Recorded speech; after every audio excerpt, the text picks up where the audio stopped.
is the foreign religion now taking over, Islamizing all the society with all these Arabs coming.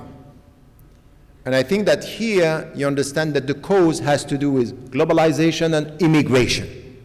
Add to this a third factor, which is explaining why the people around are scared of all these changes, why changes are problematic now. And the third one is the new visibility of the Muslims. Is that yesterday you had your mosques, your centers, it was not visible.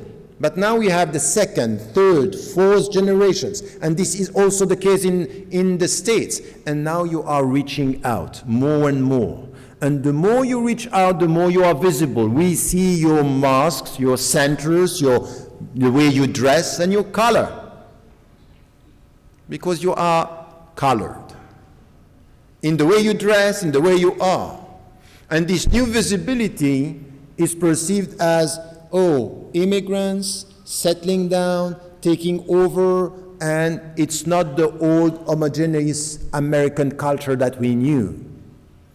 And I'm saying this, not laughing at that, saying it's a serious matter. Because in all our traditions, you will see that changes which are perceived as changing the very roots of our tradition are always been problematic. We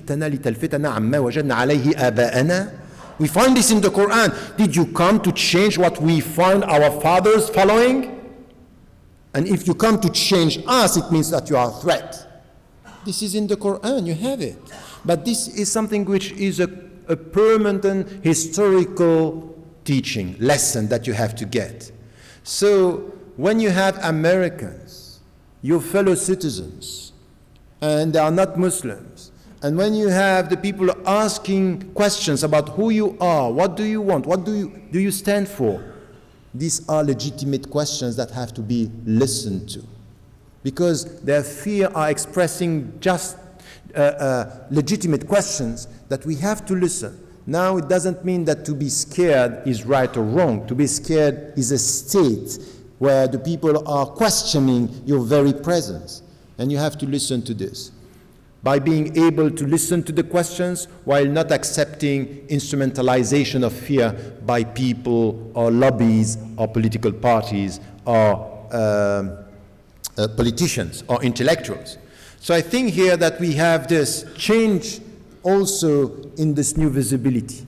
Add to this a fourth factor, which once again you cannot deny there are objectively things to be considered here, is violence, is the fact that people have been victims in this society of violence. In the United States of America, in the UK, in Madrid, in Bali, in Amman, in Morocco, there is something today which is getting the headlines, which is violence and violent extremists that are speaking in the name of Islam, and with this is touching again security. So 4 main factors that can explain to us today why changes are perceived as problematic. And for us, if you want to find a solution for the problems, you need to understand the causes. Some of the causes have nothing to do with Islam per se. This have to do with the crisis of our time, and we have to look at them as they are. And some others are connected, and some others are specifically Islamic in the way Islam is portrayed, and we have to tackle this. I'm saying this, but I'm also coming, I was...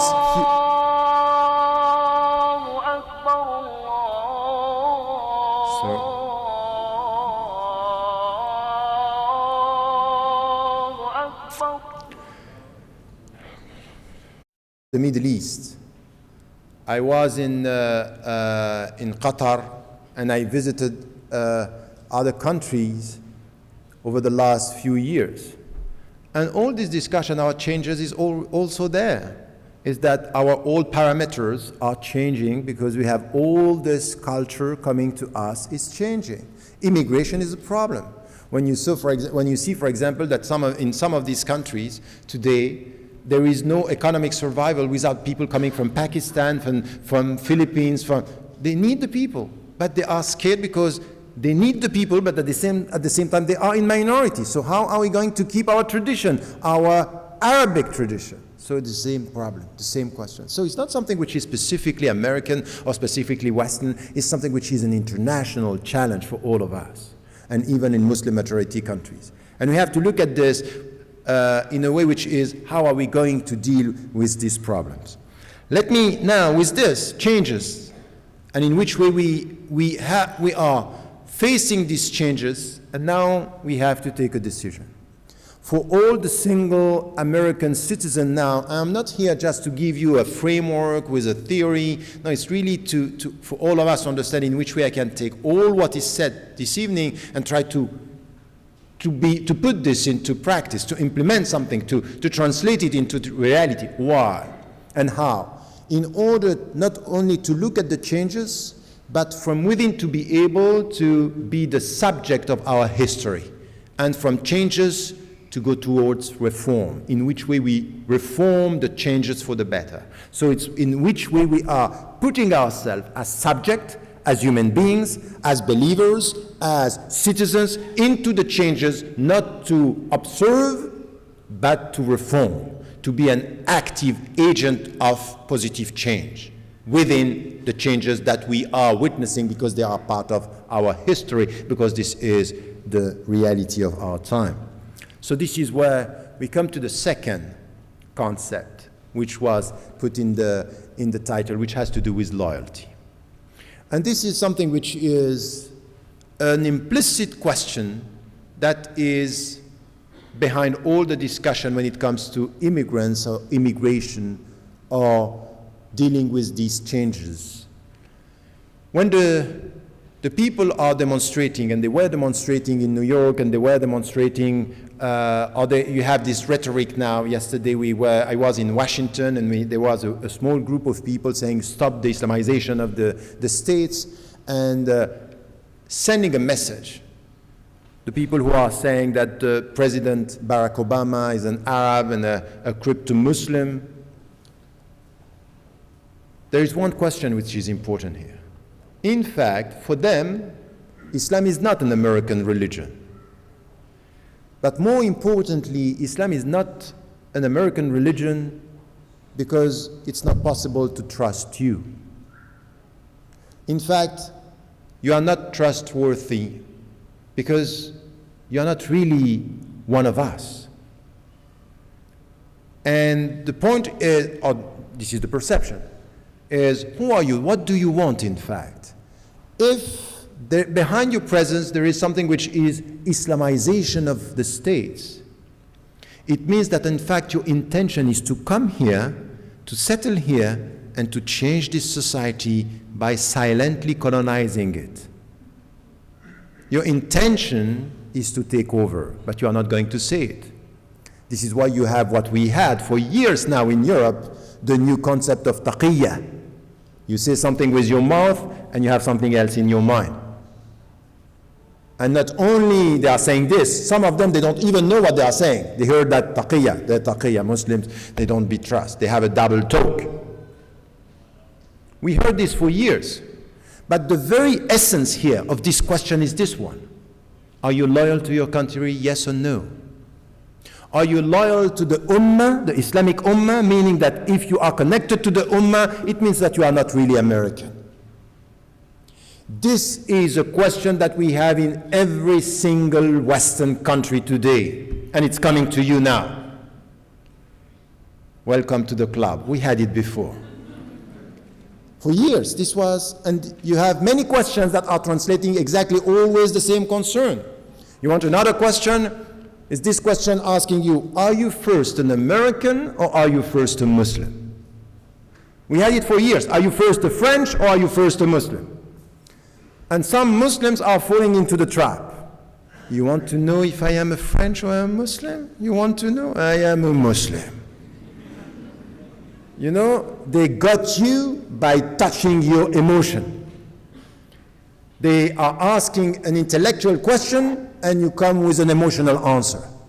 You want to know? I will tell you. And by doing this, you just make their point.